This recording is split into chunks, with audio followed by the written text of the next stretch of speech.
Whenever intellectual property is involved, legal cases inevitably follow, and the video game industry is no exception.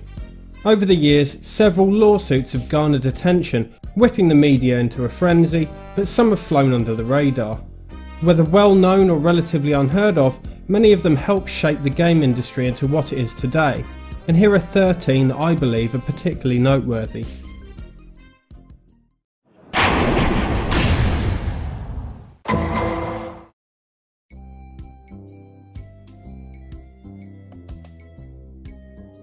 Well known for being in development limbo for 10 years, Too Human on the Xbox 360 caused quite a bit of bother for developer Silicon Knights. In 2005, they purchased the rights to use Epyx Unreal Engine 3, with which to develop their space epic.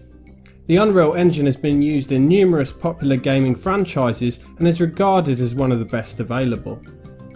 Problems started when Silicon Knights believed that Epyx were withholding key performance information regarding the engine, so that Too Human wouldn't seem as visually impressive as Epyx's own upcoming game Gears of War.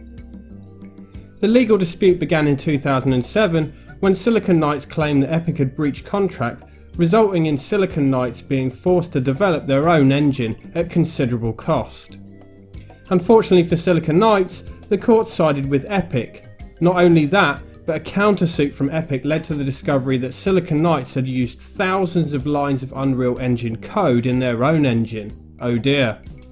Epyx were awarded a total of $9.2 million in damages, and Silicon Knights were forced to destroy copies of Too Human and several other games that included the Unreal Engine code. This contributed heavily to them filing for bankruptcy not long after.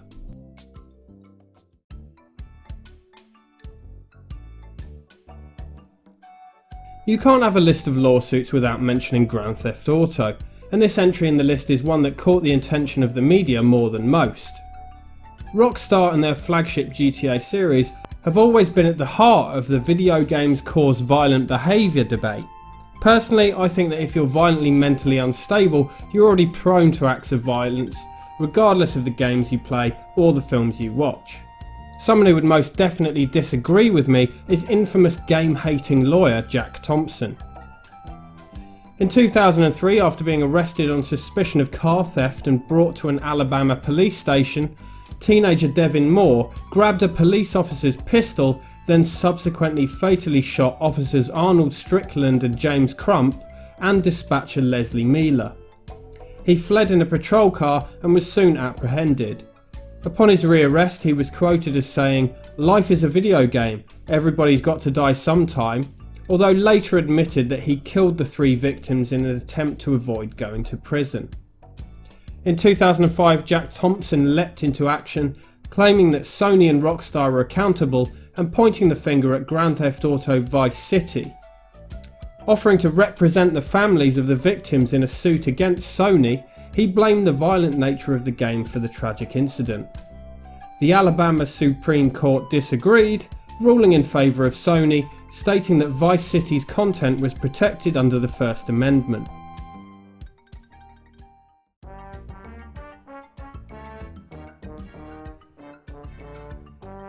This lawsuit is perhaps one of the most influential on the list, and also one of the oldest. In 1981, Nintendo released what would become one of the world's favourite arcade games of all time, Donkey Kong. Universal Studios took the titular ape Donkey Kong to be copyright infringement due to his apparent similarities to their own famous ape King Kong, and so began legal proceedings in 1982. Universal were and still are a big player, so many of Nintendo's merchandising partners gave in when confronted with their legal team. Nintendo did no such thing, confident in the fact that their character was fair game. In the end, the courts decided in favour of Nintendo, in part due to Universal's prior statement in court that King Kong was in the public domain after the release of the 1976 remake of the original. Nintendo were awarded $1.8 million in damages, which for 1982 was huge, and Inti's lawyer Jack Kirby was gifted a boat called Donkey Kong as a thank you. Rumour has it that another popular Nintendo character, Kirby, was named after him.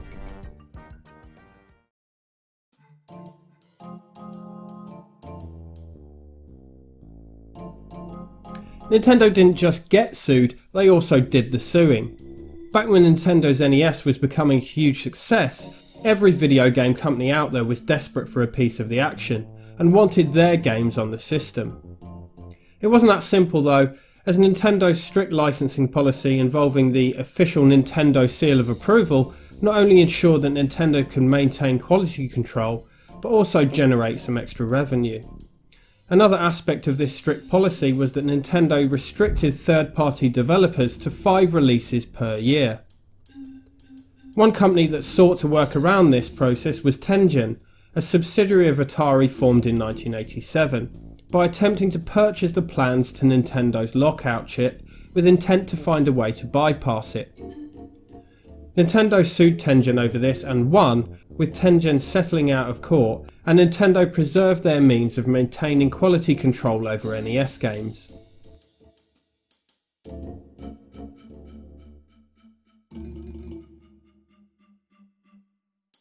Perhaps the most tragic entry in the list is Wilson vs Midway. In 1997, a 13-year-old boy named Noah Wilson was tragically killed when his best friend fatally stabbed him with a kitchen knife. The victim's mother sued Midway Games, developers of the Mortal Kombat series, stating that her son's best friend and murderer had become obsessed with the game and actually believed he was the robotic character Cyrax. The courts ruled that Midway were not responsible for the tragedy, again citing the First Amendment.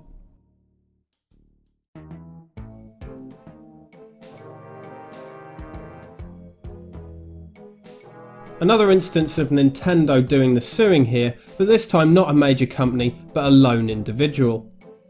In November 2009, the gaming world was eagerly anticipating the release of the latest Super Mario game, New Super Mario Bros. On the Wii.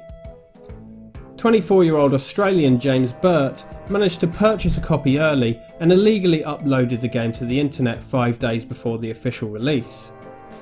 The resulting frenzy ended up with the file being downloaded 50,000 times during this 5-day period. This violated Australian copyright law and Nintendo sued. Burt was ordered to pay a total of $1.5 million, which reflected Nintendo's lost revenue during that period plus their legal costs.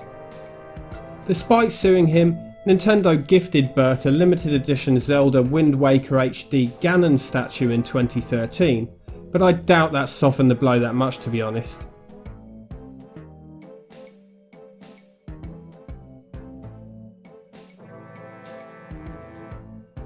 In 2003, Sega filed a lawsuit against Fox Interactive, Electronic Arts and Radical Games, claiming that their game, The Simpsons Road Rage, infringed on a patent they held for Sega's Crazy Taxi.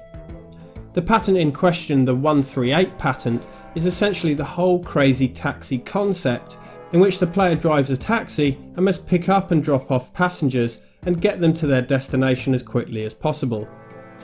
The Simpsons Road Rage was so similar, in fact, that several critics remarked disparagingly on the similarities, and it was deemed to be a direct copy of Crazy Taxi's core concept. The case was settled in private for an undisclosed amount.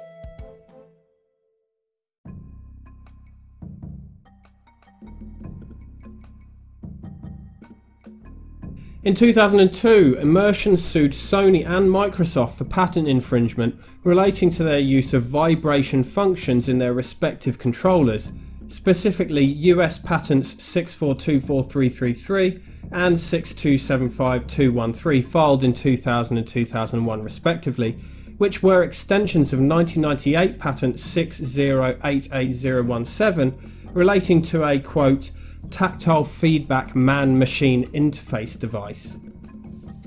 Nintendo was not involved, as their own vibration technology used in the Rumble Pack, GameCube controller and later Wii Remote was based on a separate Nintendo-owned design relating to US patents 6200253 and 6676520 from 1995. Microsoft sensibly settled out of court by purchasing a 10% stake in Immersion, but Sony had no such sense and decided to argue the case. Their defence centred around a Logitech force feedback controller patent which Sony had licensed in 1998. Sony lost, and taking into account that the DualShock controller had been on the market for 7 years, Immersion were awarded $90.7 million including costs, and Sony were instructed to suspend all DualShock sales, including PlayStation and PS2 console bundles containing them.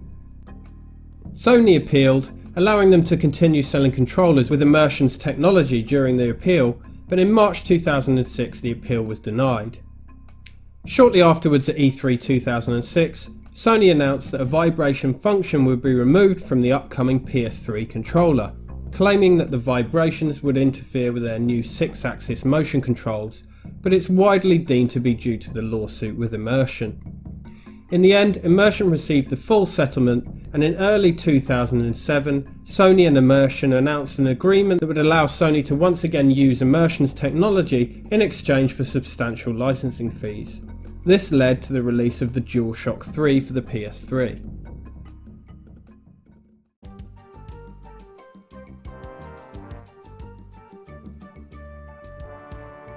Many will remember the Game Genie cheat cartridge made for the NES by Galoob under license from Codemasters. The cart allowed the player to modify NES games by entering codes, awarding them with cheats such as invincibility or level select. Nintendo promptly sued Galoob for copyright infringement, stating that the Game Genie created a derivative work once a user inputted a code. Proceedings began in 1990, with Galoob filing a complaint against Nintendo, seeking an injunction that would prevent Nintendo from modifying the NES to make Game Genies incompatible. Nintendo filed their own complaint against Galoob, seeking an injunction preventing the sale of Game Genies. 2 months later, the courts granted Nintendo their injunction, albeit temporarily, stating that Galoob were to cease Game Genie sales until the matter was resolved. Nintendo were ordered to post a bond of $100,000, later upped to $15 million, as a guarantee of compensation should Galoob eventually win the case. Galoob subsequently appealed the ruling, but lost. A year later in 1991, the trial was decided in favour of Galoob, as the Game Genie was found not to have violated any of Nintendo's copyrights. Judge Fern M. Smith, presiding over the trial, likened the use of the Game Genie to skipping portions of a book or fast forwarding through a purchased film, and therefore did not create a derivative work as Nintendo had claimed. Smith wrote that, having paid Nintendo a fair return, the consumer may experiment with the product and create new variations of play for personal enjoyment without creating a derivative work. In December of 1991, a hearing decided that Galoob's losses during the trial period actually exceeded the $15 million bond, and so they were awarded the full amount plus legal fees. Nintendo appealed this decision, but lost.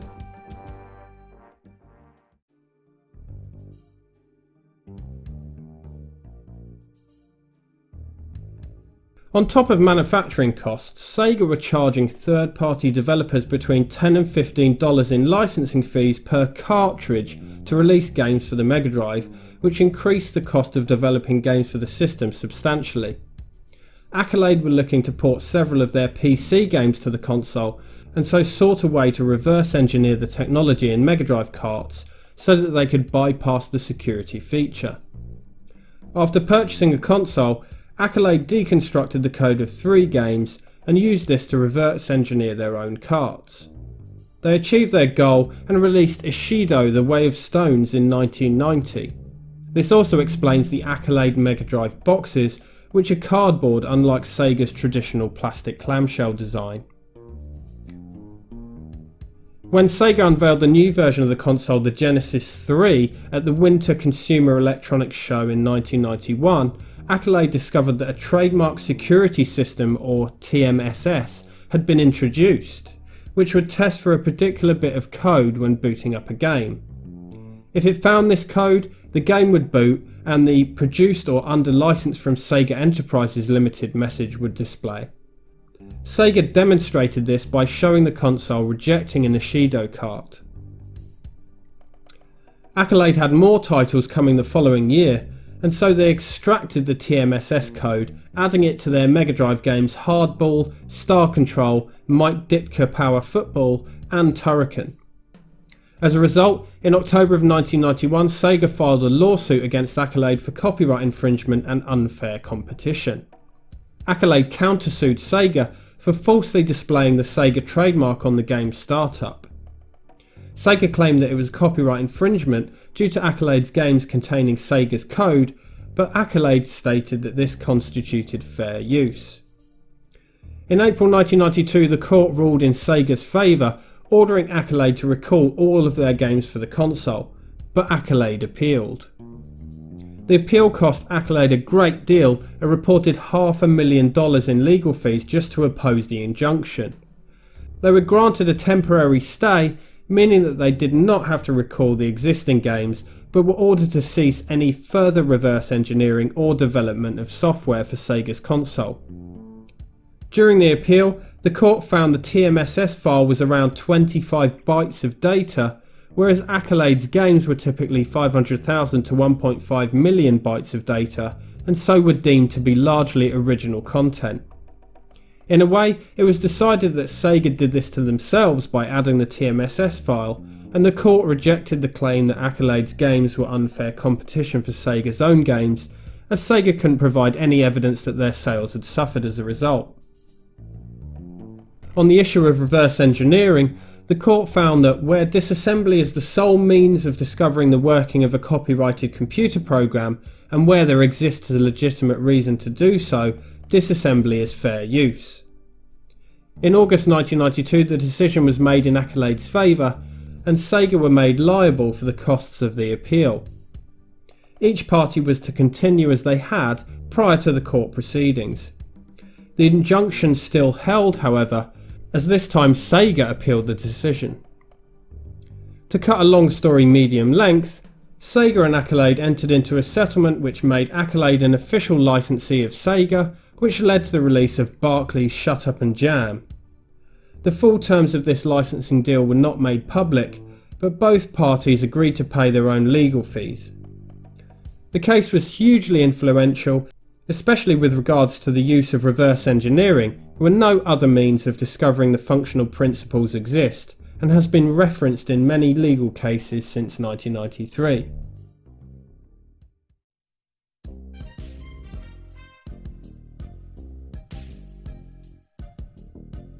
In the wake of Street Fighter II's massive success, many companies sought to capitalise on the genre's popularity, releasing their own fighting games. Some were rather similar to Street Fighter II. One such example was Data East's Fighter's History, which Capcom thought was a little too similar, and so sought an injunction to prevent the game's sale, claiming that Fighter's History infringed on their Street Fighter II copyright. Capcom claimed that Fighter's History directly copied Street Fighter II's fighting styles, characters, special moves and control scheme. Data East saw this as an attempt from Capcom to gain sole control on the profitable versus fighting genre, and argued that there was in fact nothing unique about Street Fighter II. After all, how different can games in which two players fight on screen be? Capcom attempted to show the court that several of these elements were directly copied, but the courts found that although 3 of the characters and 5 of the special moves were very similar, any such control schemes weren't protectable under copyright, and Data East weren't found to have copied Street Fighter II in such a way that the two games could be deemed identical. It was also noted that many elements of Street Fighter II itself were based upon stereotypical characters and fighting techniques which were in the public domain.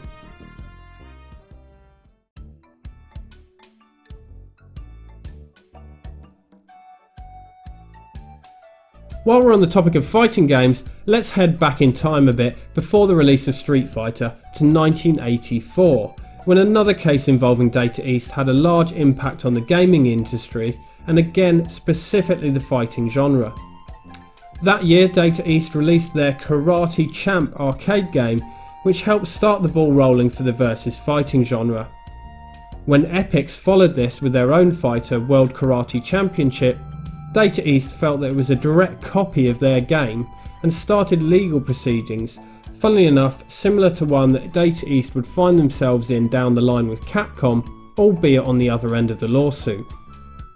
Originally the courts decided in favour of Data East, deeming World Karate Championship to have infringed on Karate Champ's trademark, but in a final appeal the decision was made in favour of Epyx. It was found that the two games were very similar, but only with regards to elements of the sport of karate.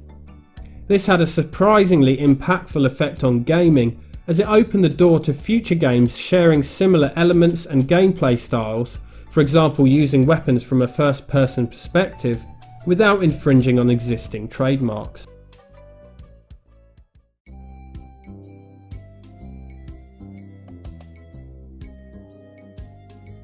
The final and probably most well-known case on the list is the farce with Edge Games. Edge Games was created in 1990 by the overly litigious Tim Langdell, who took to suing anyone and everyone in the gaming industry who dared to use the word Edge. Over the years, he threatened to sue many major companies like Namco, Sony, Marvel and numerous others for using the word Edge in their game titles. One instance with which you may be familiar is Namco's 3D fighter Soul Edge, over which Langdell threatened to sue. Namco had already decided to change the name to Soul Blade in the US and Europe to avoid any fuss, and so legal proceedings were never started. This perhaps also explains the odd spelling of their Soul Calibur series, maybe preemptively avoiding any similar issues. Future Publishing, publishers of Edge magazine, licensed the use of the name from Langdell in 1993 and eventually bought the relevant part of the trademark in 2005. In 2011 they sued, as Langdell had been making various outrageous claims, such as using the magazine's logo as his own and misrepresenting his relationship with the magazine. Despite a reportedly farcical defence, he lost. After numerous lawsuits and threats, Langdell finally bit off more than he could chew when he sued EA over their 2008 game Mirror's Edge. Court proceedings began in 2010, and things soon started to go downhill for Langdell, with the judge finding much of his evidence dubious. The court sided with EA, and Langdell was ordered to relinquish any copyright claims to the word Edge. Thankfully, this put a stop to any such behaviour in the industry, as the thought of copyrighting any single word is preposterous, quite frankly. So there we go guys, that was 13 lawsuits that I believe were particularly influential on the gaming industry and helped shape the way in which the industry operates today. I hope you enjoyed the list, and as always, thanks for watching.